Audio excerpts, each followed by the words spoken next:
من قرأ الفاتحة محمد آل محمد.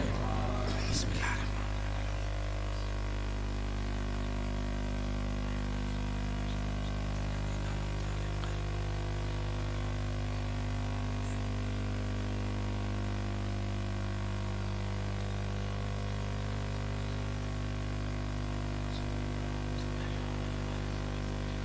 صلوات پڑھ دے محمد و آل محمد و آل محمد صلی اللہ محمد و آل محمد. اعوذ باللہ السمیع العلیم من الشیطان الرجیم. بسم اللہ الرحمن الرحیم. الحمد للہ رب العالمین. الحمد للہ الذی ذکرہ شرف للذاکرین وشکرہ فوز للشاکرین وطاعتہ نجات للمطیعین.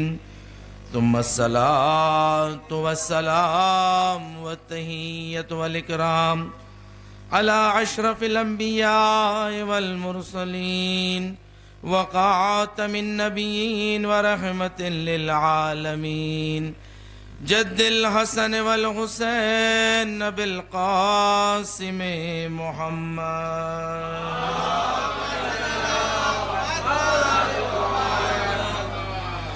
وعلى أهل بيته الطيبين الطاهرين المعصومين المظلومين الأئمة الهداة المهديين الذين من وعلاهم فقد وعلى الله ومن أعداهم فقد أعد الله الذين أذهب الله عنهم الرجس وطهرهم تطهيرا.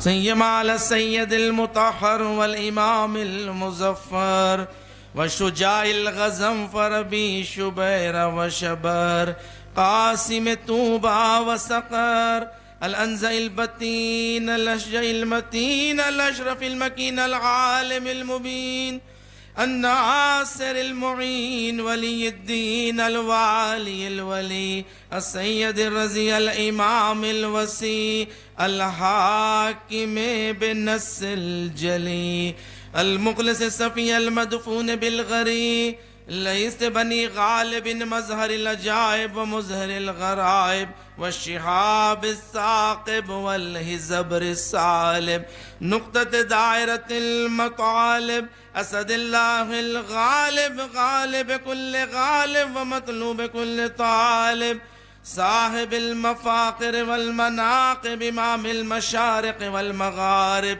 الذي غبه فرز على الغازر والغائب مولانا ومولى الكونين الإمام الثقلين أبي الحسنين يعصوب الدين وقائد غر المحجلين أمير المؤمنين علي بن أبي طالب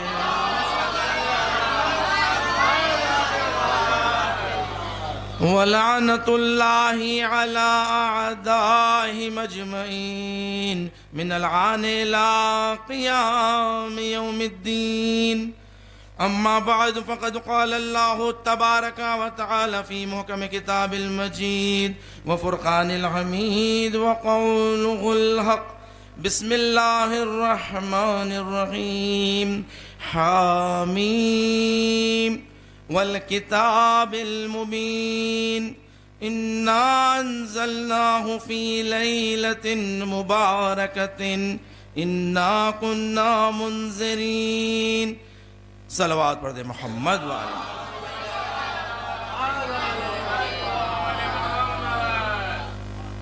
سورہ دخان کی پہلی اور دوسری آیت جس کی میں نے تلاوت کا شرف حاصل کیا ہے، یہ وہ سورہ ہے کہ جو ماہ مبارک رمضان کی شب قدروں میں اس کی تلاوت کی جاتی ہے. اور بے شمار ثواب اس کا ہے۔ پروردگار دو عالم ان آیتوں میں ارشاد فرما رہا ہے کہ حامیم والکتاب المبین انا انزلناہ فی لیلۃ مبارکہ۔ حامیم حروف مقطعات قرآن، اس کے بعد کہہ رہا ہے کہ اس کتاب مبین کی قسم، ہم نے اسے ایک مبارک رات میں نازل کیا ہے۔ فیہا یفرق کل امر حکیم، کل امر حکیم، اور اس میں ہر محکم امور نازل ہوتے ہیں اور بیان کیے جاتے ہیں، واضح کیے جاتے ہیں۔ ذان گرامی، یہ وہ آیت ہے کہ جو شب قدر سے متعلق ہے، اور سورہ قدر میں پروردگار فرماتا ہے انا انزلناہ فی لیلۃ القدر، ہم نے اسے شب قدر میں نازل کیا ہے۔ یہ کون سی رات ہے کہ جو اللہ نے اسے مبارک کہا ہے؟ وہ کون سی رات ہے کہ جو شب قدر ہے؟ سورہ بقرہ کی آیت نمبر 185 میں پروردگار کہتا ہے شہر رمضان الذی انزل فیہ القرآن، وہ مہینہ ماہ مبارک رمضان کا مہینہ ہے کہ جس میں ہم نے قرآن نازل کی ہے۔ تو ماہ رمضان کا مہینہ ہے، ماہ رمضان، رات شب قدر ہے اور وہ رات مبارک ہے۔ اب آئیں سیدھا اپنے مصداق پر، اس لیے کہ بہت زیادہ وقت نہیں لینا ہے کیونکہ شب شہادت ہے، کثرت مجالس ہے، علماء تشریف فرما ہیں، اور علماء کے سامنے بیان کرنا بڑا سخت ہوتا ہے۔ علماء اصلاح فرمائیں، اور میں مجمع علماء خطبہ کی جانب سے آپ سب کا شکریہ ادا کرتا ہوں، اور یہ مجلس فاطمیہ کا برگزار کرنا، ایام فاطمیہ کا اہتمام کرنا، یہ اہل بیت علیہم السلام کا حکم ہے، اور مراجع نے بڑی تاکید کی ہے کہ ایام فاطمیہ کو ایسے بناؤ جیسے ایام عاشورہ بناتے ہو۔ روز قیامت میں آواز بلند کی جائے گی این فاطمیون، کہاں ہیں فاطمی؟ ایام فاطمی میں مجالس عزا برپا کرنے والے، شہزادی کونین کی بارگاہ میں اپنی ارادت کو پیش کرنے والے، شہزادی کونین سے محبت رکھنے والے، ان کی ولایت رکھنے والے کہاں ہیں؟ جب اعلان ہوگا تو شہزادی کونین جو عصمت کبریٰ ہے وہ ایسے اپنے فاطمیون کو چنے گی کہ جیسے پرندہ دانے کو چنتا ہے۔ یہ ہمارے لیے بڑی افتخار کی بات ہے، اس شرف ہے کہ اللہ نے ہمیں اس گھر سے وابستہ کیا ہے کہ ہم اہل بیت سے محبت رکھتے ہیں، اہل بیت کے مصائب میں گریہ کرتے ہیں۔ مجمع علماء خطبہ یہ مجلس برپا کر رہی ہے، اور تمام مجمع علماء خطبہ کے ممبران کی جانب سے تمام مومنین کا شکریہ ادا کرتا ہوں کہ آپ لوگ تشریف فرما ہوئے اور ہمارے ساتھ شہزادی کونین بلکہ وقت کے امام کو پرسہ دینے کے لیے حاضر ہوئے ہیں۔ سرپرست اعلیٰ مولانا حجت الاسلام علی حیدر فرشتہ صاحب، اللہ صحت کاملہ و عاجلہ عنایت فرمائیں، طول عمر عطا فرمائیں کہ آپ کی سرپرستی میں یہ علماء اور خطبہ خدمت انجام دے رہے ہیں، در اہل بیت کی بارگاہ میں ساتھ مل کر اپنی قوم کے لیے، اپنی ملت کے لیے، بلکہ در حقیقت میں اہل بیت کی خوشنودی کے لیے جو ممکن ہے یہ خدمت انجام دے رہے ہیں۔ اور یاد رکھیں ہماری زندگی کا مقصد یہی ہے کہ اہل بیت علیہم السلام کے مکتب کی دفاع کریں، اور ان کی مکتب کی دفاع میں آخری سانسوں کو ہم لیں، اور یہی وسیلہ لے کر اس دنیا سے جائیں، یہ ہمارا ہدف ہے۔ ذان گرامی، پروردگار نے سورہ دخان میں فرمایا وہ شب مبارک ہے، شب قدر، سورہ قدر میں فرما رہا ہے کہ وہ لیلۃ القدر ہے۔ آئے تفسیر فرات میں چھٹے امام جعفر صادق علیہ السلام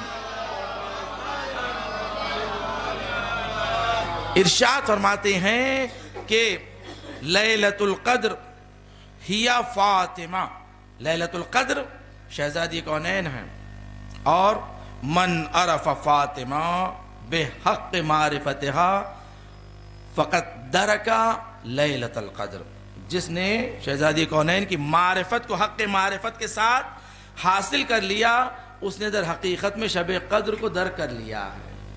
شب قدر، وہ شب قدر، وہ شب مبارک ہے۔ اور آپ دیکھیں کہ آپ کا لقب ہے شب قدر، اور مبارکہ بھی آپ کے ناموں میں سے ایک نام ہے مبارکہ، اور شہزادی کونین سے کتنا رابطہ ہے، گہرا رابطہ ہے۔ اس سوروں، دونوں سوروں کا شب قدر اور سورہ دخان کو آپ ملائیں، یہ مبارک رات وہ شب قدر ہے۔ اور مولا فرما رہے ہیں کہ دیکھو لیلۃ القدر خیر من الف شہر، یہ شب قدر وہ ہزاروں راتوں سے افضل ہے۔ تو فرمایا کہ شہزادی کونین جو ہزاروں مومنین سے افضل، اللہ کے اولیاء سے افضل، اور عرب میں لفظ ہزار، الف کا لفظ جو استعمال ہوتا ہے، یہ ہزار کی تعداد کے لیے نہیں ہوتا ہے، بلکہ یہ در حقیقت میں گنتی کو بتاتا ہے، چاہے بے شمار کے اوپر آپ خیر ہے۔ ذان گرامی، کس قدر اہمیت ہے سورہ قدر کی، اس قدر فضیلت بیان کی گئی ہے کہ مولا کائنات امیر المومنین علی ابن ابی طالب علیہ السلام ارشاد فرماتے ہیں کہ سورہ قدر اس قدر بہترین سورہ ہے، اگر چاہنے والے اس سورے کی فضیلت سے واقف ہو جائیں تو کبھی اس سورے کا دامن نہیں چھوڑیں گے۔ فرمایا کہ اپنی ہر مشکل کو تم سورہ قدر کے ذریعے مشکل حل کر سکتے ہو۔ سورہ قدر کی بڑی فضیلت بیان کی ہے کہ نماز میں آیا ہے کہ جو نماز میں سورہ قدر پڑھ لیتا ہے تو ایک اللہ کا فرشتہ یہ اعلان کرتا ہے کہ اے نماز پڑھنے والے، تو نے جو سورہ قدر کی تلاوت کی ہے اپنی نماز میں، اب اللہ نے تیرے سارے گناہوں کو بخش دیا ہے، اب تو اپنے اعمال کی ابتدا کر، یعنی سارے تیرے خطاؤں کو مٹا دیا گیا ہے، اب تو اپنے اعمال کی ابتدا کر۔ اور وضو میں جب انسان وضو کے دوران جب سورہ قدر کی تلاوت کر لیں، روایت میں امام فرماتے ہیں کہ ایسے پاک ہو جاتا ہے کہ جیسے ماں کے شکم سے تازہ متولد ہوا۔ کیا عظمتیں ہیں، مختصر سا سورہ مگر کیا عظمتیں اللہ عطا کر رہا ہے، اس لیے کہ اگر اس میں عظمتیں ہیں تو اس کی تفسیر باطن کی وجہ سے ہے۔ تفسیر باطن، کیونکہ اللہ جو دیتا ہے بے شمار جو دیتا ہے، تو حقیقت میں اس کی باطن کی تفسیر اتنی عظیم ہے، عظیم ہے۔ فرمایا کہ سورہ قدر کو کبھی نہ چھوڑنا، سورہ قدر سے وابستہ رہو۔ اس لیے کہا گیا ہے کہ دیکھو نمازوں میں اگرچہ ہر سورے کی فضیلت ہے، یہ سورہ پڑھو گے تو یہ ملے گا، یہ سورہ پڑھے گا تو یہ ملے گا، مگر کہا گیا ہے کہ اگر کوئی انسان کسی خاص سوروں کو پڑھ لے تو کیا پڑھے؟ تو امام نے فرمایا کہ دیکھو سورہ قدر پڑھ لیا کرو پہلی رکعت، دوسری رکعت میں سورہ اخلاص، سورہ توحید پڑھ لو، قل واللہ احد پڑھ لو، کیونکہ یہ دونوں سورے دو ایسے معصوم سے وابستہ ہے کہ سورہ قدر ہے شہزادی کا سورہ، اور سورہ اخلاص ہے مولا کائنات امیر المومنین علی ابن ابی طالب علیہ السلام۔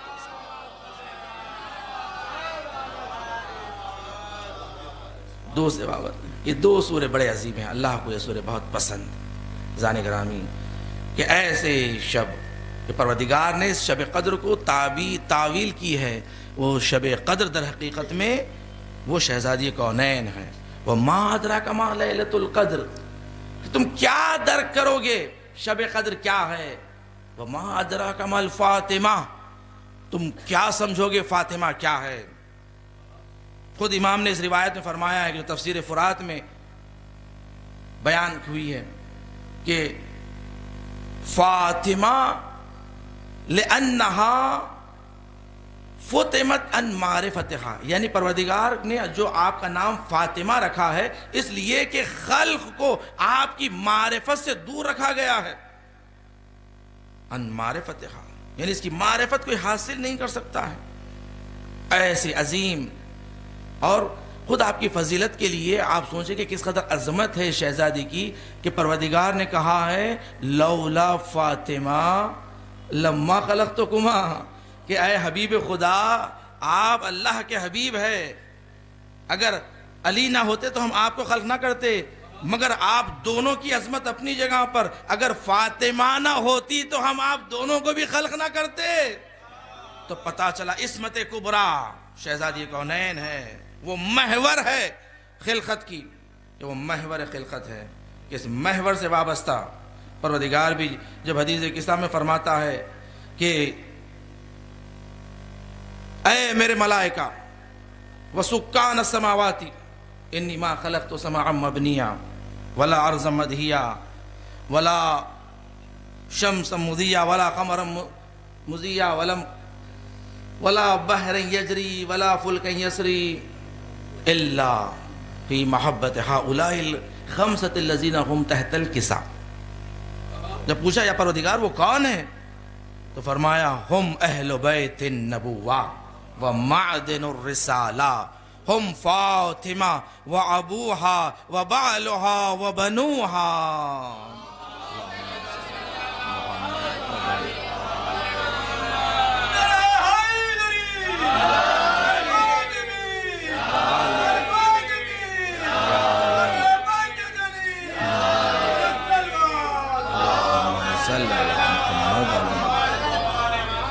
پروردگار پیچھنوارا ہے تو کس سے پیچھنوا رہا ہے کہ دیکھو اے ملائکہ، بلکہ تمام جو سکان السماوات ہوتی اور جو میرے آسمانوں پر جو جتنے رہنے والے ہیں، کہ دیکھو یاد رکھو میں نے یہ ساری کائنات کو خلق کیا ہے تو ان پنجتن کی خاطر، اور جب پنجتن کو پہچنوا رہا ہے تو پہلے مرکز کو پہچنوا رہا ہے۔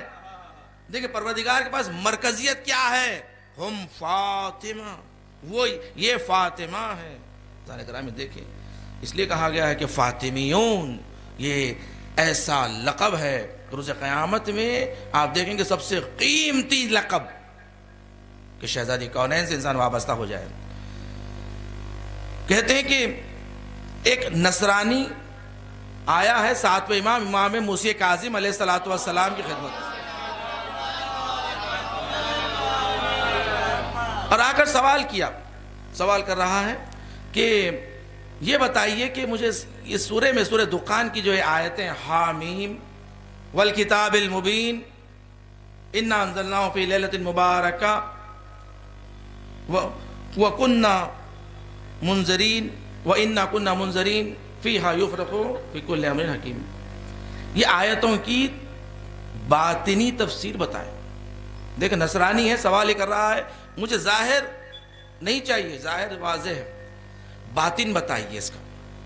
اب امام بتا رہے ہیں کہ دیکھو سنو، حامیم سے مراد رسول خدا محمد مصطفیٰ صلی اللہ علیہ وآلہ وسلم، یہ حضرت ہود کی کتاب میں جو اللہ کی طرف سے نازل ہوئی تھی اس میں مقطعات قرآن ہے، اور اللہ نے ان سے جو خطاب کیا ہے انہی الفاظ میں، یعنی مکمل، جس طرح عربی میں مکمل لفظ استعمال ہوتا ہے ویسے حضرت ہود کی کتاب میں مکمل نہیں تھے بلکہ رمزی تھے۔ جیسے ہمارے پاس کہتے ہیں کہ بعض مرتبہ مختصر مفید گفتگو کی جاتی ہے، شارٹ ہینڈ کہتے ہیں، جیسے کہا اس طرح حضرت ہود کی کتاب میں رسول خدا کا نام حامیم ہے، اور والکتاب المبین سے مراد مولا کائنات امیر المومنین علی ابن ابی طالب علیہ السلام۔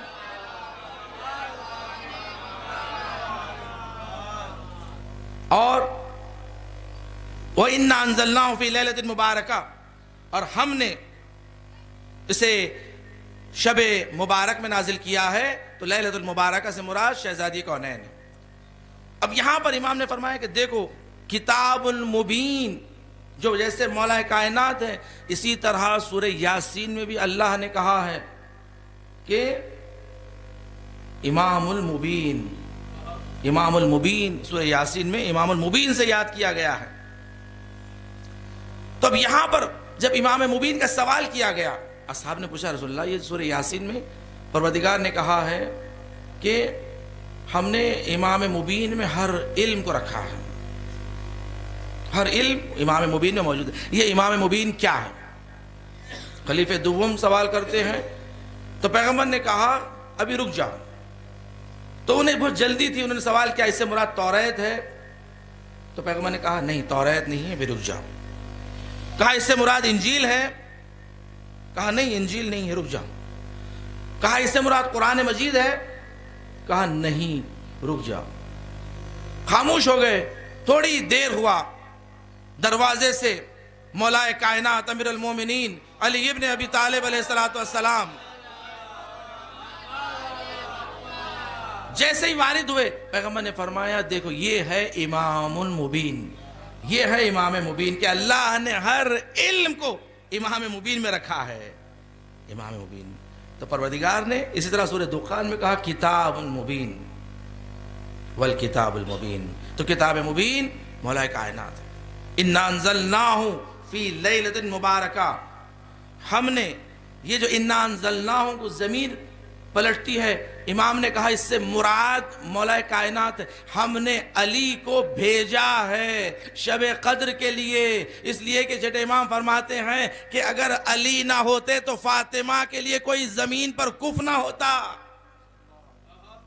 آپ کے لیے کوئی ہم کف نہ ہوتا، کوئی برابر نہ ہوتا، تو اللہ نے علی کو بھیجا ہے، علی کو، تاکہ فاطمہ کا کف اس دنیا میں بنے۔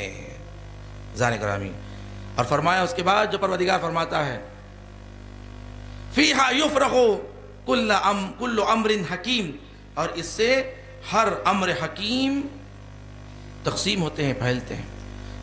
تو فرمایا اس سے مراد مومنین ہیں، وہ علماء ہیں، وہ ائمہ معصومین ہیں کہ جو ان سے ساری کائنات میں پھیلیں گے۔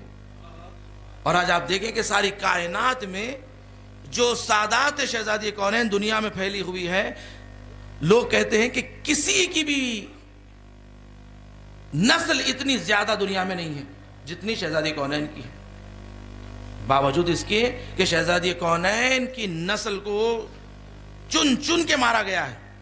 اور یہ کوئی اور نہیں کہتے ہیں بلکہ اہل سنت کے مفسر فخر رازی نے تفسیر سورہ کوثر میں بیان کیا ہے، زمخشری نے بھی اپنی تفسیر میں بیان کیا ہے سورہ کوثر کی، کہ جو اللہ نے جو وعدہ کیا ہے کثرت نسل کا شہزادی کونین کے لیے، تو فرمایا کہ آپ بنی ہاشم کی اولادوں کو، سادات کو اتنا دنیا میں مارا گیا ہے، دیواروں میں چنا گیا ہے، بلکہ ایسے مساجد بنائے گئے ہیں کہ سادات کا خون اس میں استعمال کیا گیا ہے، اس میں پانی کا استعمال نہیں ہوا ہے، سادات کا خون استعمال کیا گیا۔ اتنے سادات کو مارنے کے باوجود بھی دنیا میں اگر آج ساری اولادیں کسی کی پھیلی ہوئی ہے تو وہ شہزادی کونین کی ہے۔ ساری دنیا میں آج شہزادی کونین کی نسل دنیا میں پھیلی ہوئی ہے۔ اور آپ دیکھیں اللہ نے کیا افتخار عطا کیا ہے کہ شہزادی کونین سے متعلق جو ہو جائیں، اگر مدینے میں قدم رکھے تو مدینے کو منورہ بنا دیں، مکے میں قدم رکھے تو مکے معظمہ ہو جائیں، نجف میں قدم رکھے تو نجف اشرف ہو جائیں، کربلا میں قدم رکھے تو کربلا کو معلیٰ بنا دیں، اگر مشہد میں قدم رکھے تو مشہد مقدس بنا دیں۔ یہ شہزادی کونین کہ دیکھیں نسل میں کیا نورانیت ہے، جہاں جاتے ہیں اسے نورانی کر دیتے ہیں۔ کہتے ہیں کہ ایک بہت جلیل القدر عالم دین ہے میر فندرسکی، بڑا معروف نام ہے، عرفاء میں سے ہیں، عارف تھے اور شیخ بہائی کے ہم زمان تھے۔ تقریباً ان کی ولادت ہوئی 950 میں اور 1970 میں اور 1050 میں دنیا سے گزر گئے، 80 سال زندگی کی۔ عرفاء میں سے شیخ بہائی کے ہم زمان تھے۔ انہوں نے ہندوستان کا بہت سفر کیا ہے، اس لیے کہ عرفان سے انہیں بہت لگاؤ تھا، عرفان صوفیزم بہت لگاؤ تھا۔ تو یہ ہندوستان آئے تاکہ ہندوستان میں آ کر دیکھیں گے جو مرتازان جو کرتے ہیں، ریاضت کرتے ہیں اور جو کمالات حاصل کرتے ہیں، یہ کیا کرتے ہیں۔ تو بڑی ان کو دلچسپی تھی، ہندوستان آتے تھے۔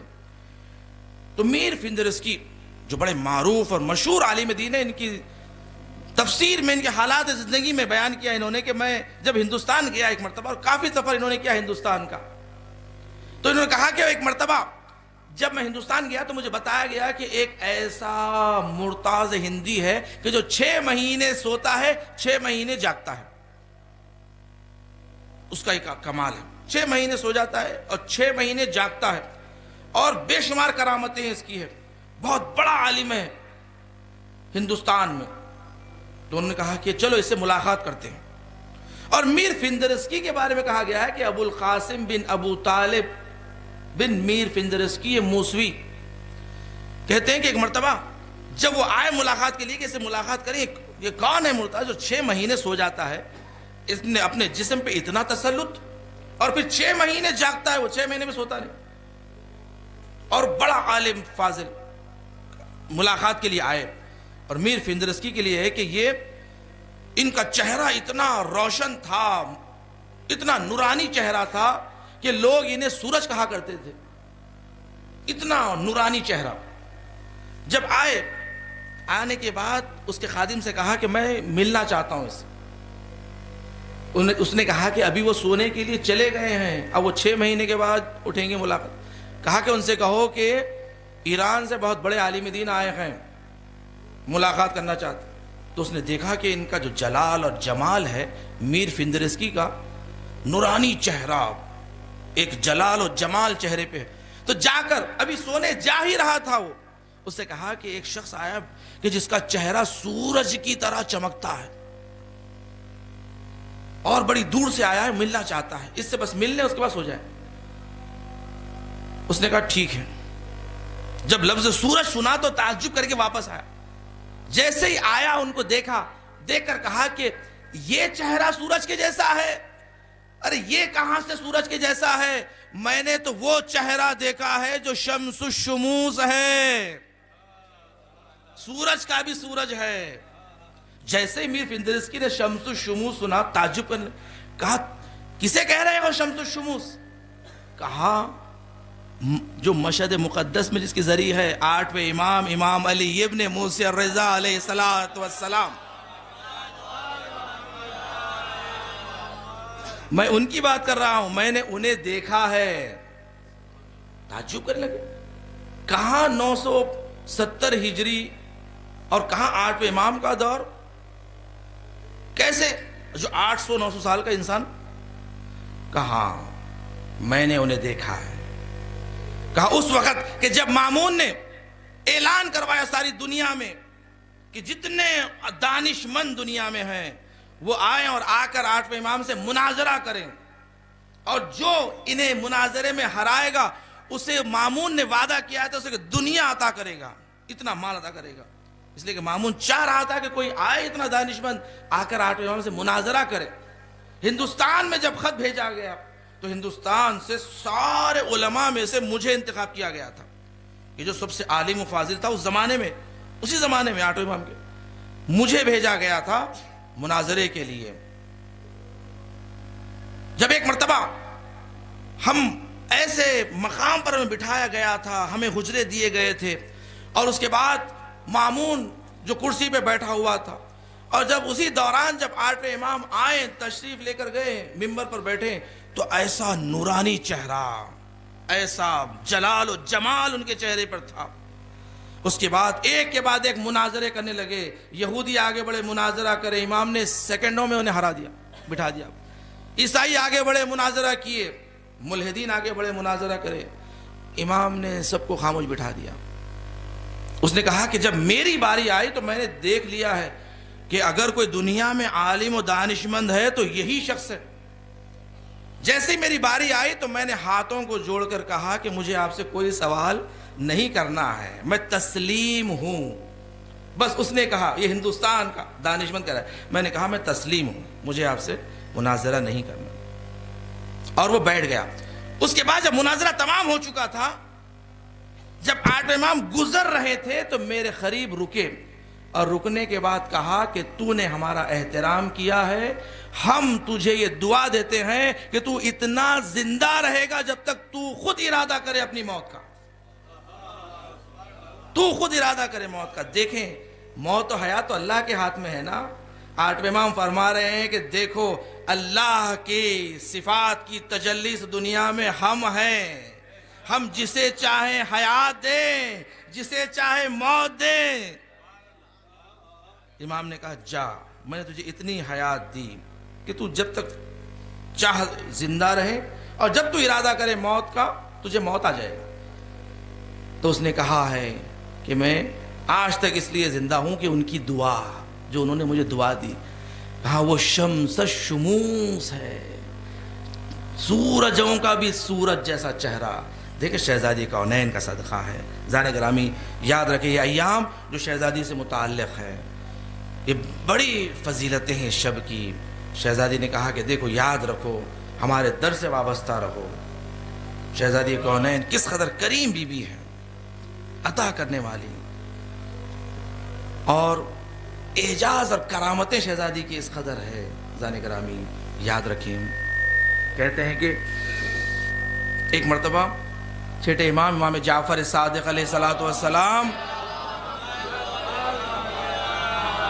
آپ بیٹھ کر انگور تناول فرما رہے تھے۔ اسی دوران آپ کا ایک چاہنے والا آیا، اور جیسے ہی آیا، آنے کے بعد امام نے کہا کہ انگور کھاؤ۔ اس نے کہا نہیں مولا، میں انگور نہیں کھا سکتا، اس لیے کہ میں نے جو واقعہ ابھی راستے میں دیکھا ہے، اب وہ دیکھنے کے بعد اب انگور میرے منہ سے نہیں کھا سکتا۔ امام نے کہا کیا واقعہ دیکھا ہے؟ اس نے کہا مولا میں جب راستے سے آ رہا تھا تو ایک ضعیفہ راستے میں چلتے چلتے زمین پر گری، اور جیسے ہی گری اس کے منہ سے نکلا کہ لعن اللہ قاتلی کا یا زہرا، کہ اللہ کی لعنت ہو یا زہرا آپ کے قاتلوں پر۔ جیسے ہی اس نے کہا کہ وہاں پر کچھ چھوڑتے جا رہے تھے، انہوں نے اسے پکڑ لیا، کہا کہ تو نے کیا کہا ہے؟ اسے گرفتار کر کے لے گئے ہیں، مولا مجھے ڈر ہے کہ کہیں اسے قتل نہ کر دے۔ دیکھیں کس قدر مظلومیت تھی اہل بیت کے چاہنے والوں کی، اہل بیت کے ظالموں پہ لعنت کرنے کے لیے بھی ممانعت تھی، کس قدر سختیاں گزری ہیں اہل بیت پر۔ تو جیسے ہی مولا نے سنا، مولا نے کہا کہ آؤ ہم دونوں جا کر اس کے لیے دعا کرتے ہیں۔ جا کے بعد ہاتھوں کو اٹھایا اور کہا کہ پروردگار، اس نے ہماری جدہ کی خاطر ان کے قاتلوں پر لعنت کی ہے، پروردگار تو ہمارے صدقے میں اسے بچا دے۔ جیسے امام نے دعا کی، خادم دوڑتا ہوا آیا اور آ کر کہا کہ مولا آپ کی دعا قبول ہو گئی ہے، اسے چھوڑ دیا گیا ہے، اسے آزاد کر دیا گیا ہے، اسے کوئی ضرر نہیں پہنچا۔ زائرین گرامی اہل بیت علیہ السلام بڑا اہتمام کرتے تھے، جب بھی امام کی خدمت میں آ کر کوئی کہتا کہ مولا مجھے اللہ نے بیٹی عطا کی ہے، تو مولا پوچھتے کیا نام رکھا ہے تو نے، بیٹی کا نام تو نے کیا رکھا ہے؟ تو وہ کہتا فاطمہ۔ امام کی آنکھوں میں آنسو آ جاتے، اور امام کہتے جب تو نے اپنی بیٹی کا نام فاطمہ رکھا ہے، یاد رکھنا کبھی اسے تماچے نہ مارنا، کبھی اسے نہ دھرکنا، اس کا احترام کرنا، تو نے بڑا نام رکھا ہے، فاطمہ نام رکھا ہے۔ زائرین گرامی بڑا اہتمام کرتے ہیں۔ دیکھیں ہم کہتے ہیں نا کہ جب بھی ہم امام حسین کی مجلس کرتے ہیں تو ایک غریب ماں رومال لے کر آ جاتی ہے۔ آج اسی غریب ماں کی مجلس ہو رہی ہے، یقین رکھیں سارے فرزندان حاضر ہو جاتے ہیں، وقت کا امام آ جاتا ہے، رسول اللہ آ جاتے ہیں، امیر المومنین آ جاتے ہیں۔ جزاؤکم ربکم جزاؤکم ربکم۔ ایک مرتبہ ایک شخص آ کر چھٹے امام سے سوال کرتا ہے مولا یہ بتائیے کیا یہ بات سچ ہے کہ شہزادی کونین کے ہاتھ پر ایک ایسا نشان تھا کہ جیسے کوئی دستبند ہاتھ میں پہنا گیا ہو؟ کیا شہزادی کے پاس کوئی ایسا دستبند تھا کہ جو شہزادی کے ہاتھ پر اس کا نشان آ گیا؟ امام نے کہا کہ تو نے یہ کیا سوال کر لیا؟ ارے شہزادی کے پاس کہاں سے دستبند آئے گا؟ اور جو جس نے غربت میں زندگی گزاری، ارے ان کے پاس کیا دستبند رہے گا؟ اور تو سننا چاہتا ہے زہرا کے ہاتھ پر وہ نشان کیا چیز کا تھا؟ جب دروازے پر حملہ ہوا، جلتا ہوا دروازہ زہرا پر گرایا گیا، ایک مرتبہ ظالموں نے علی کے گلے میں رسند باندھی، اور رسند باندھ کر جب علی کو کھینچ رہے تھے اور لے جا رہے تھے تو شہرا نے پوچھا فضا علی کہاں ہے؟ تو فضا نے اشارہ کیا علی کو لے جا رہے ہیں۔ ایک مرتبہ جو شہزادی کا پہلو شکستہ تھا، شہزادی نے اپنے پہلو کو سنبھالا، ہاتھ آگے بڑھایا، علی کے کمر میں جو پٹا بندھا ہوا تھا، جو کمر بند تھا، زہرا نے اس ہاتھ سے علی کے کمر بند کو پکڑا، کہا میں علی کو لے جانے نہیں دوں گی، میں علی کو لے جانے نہیں دوں گی۔ ایک مرتبہ قنفذ آگے بڑھا، قنفذ کہتا ہے کہ میں نے تلوار کے غلاف سے زہرا کے وہ ہاتھ پر اتنی زور سے میں نے مارا کہ زہرا کا ہاتھ علی کے پٹکے سے چھوٹا، زہرا زمین پر گری۔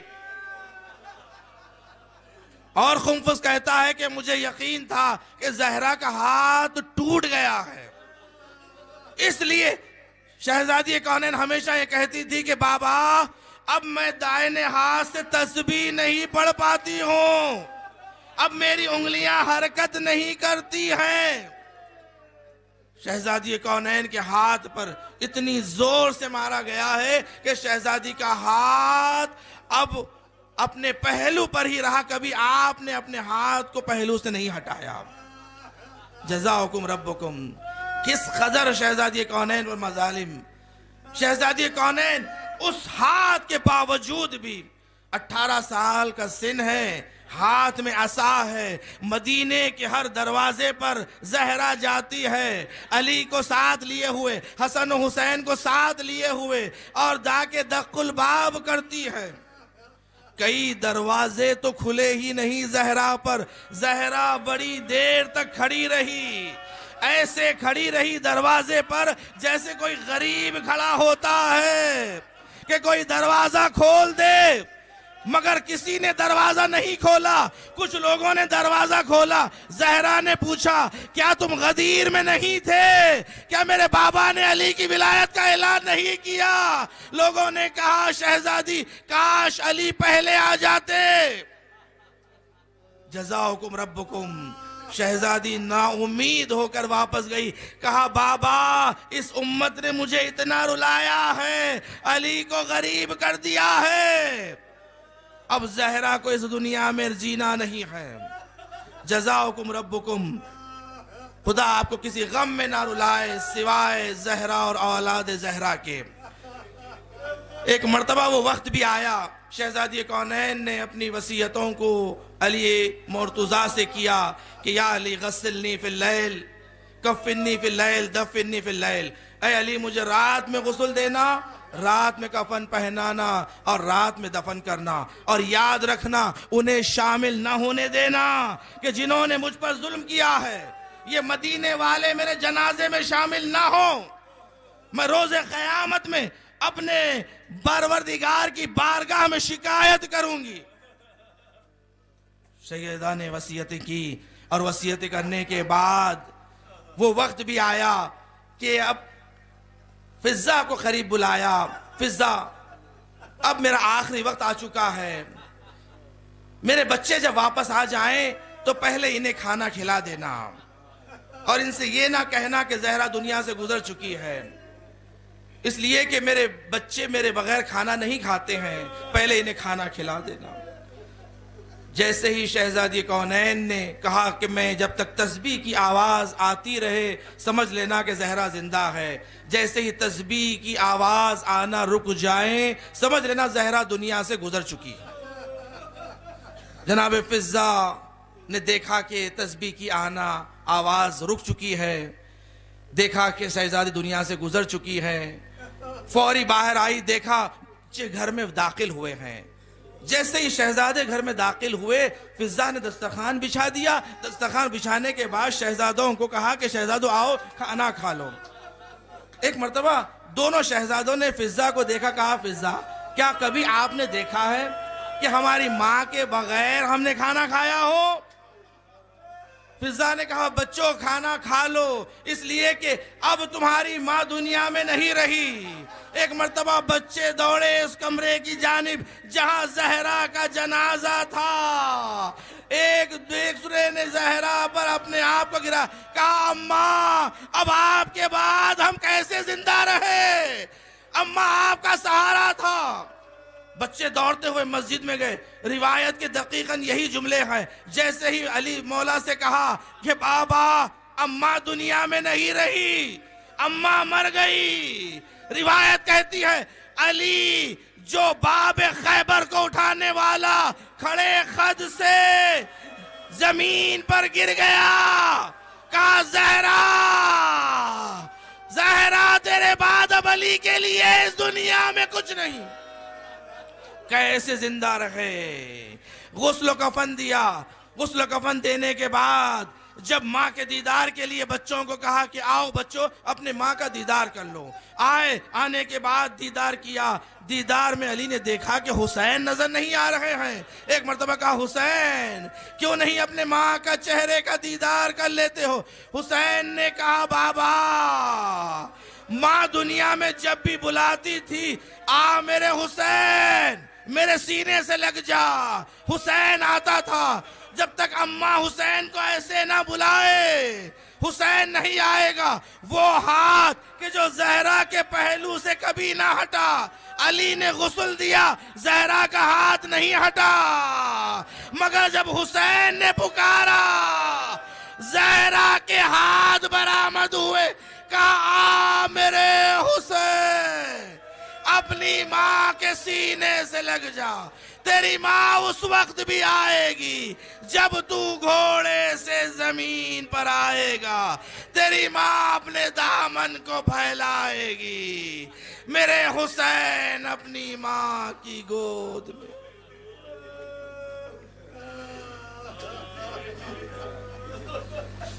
اللہ لعنت اللہ علی قوم الظالمین وسيعلم الذين ظلموا أيّ منقلب ينقلبون. بالا پروردگار ہم سے ذکر قلیل کو قبول فرما.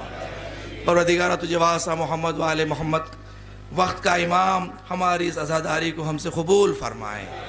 پروردگار تجھے واسطہ محمد و آل محمد کا دنیا میں جہاں جہاں مومنین و مومنات ان کی جان مال عزت و آبرو دین و ایمان کی حفاظت فرما. مقامات مقدسات کا تحفظ فرما. جنت البقیع کی تعمیر دیکھنا نصیب فرما. قاتلان زہرا کو اسفل السافلین میں جگہ عنایت فرما. پروردگار جلد سے جلد امام کے ظہور میں تعجیل فرما. ہمیں امام کے اعوان و انصار میں شمار فرما. ربنا تقبل منا انک انت السمیع العلیم بجاہ محمد و آلہ الطاہرین. ماتم زہرا.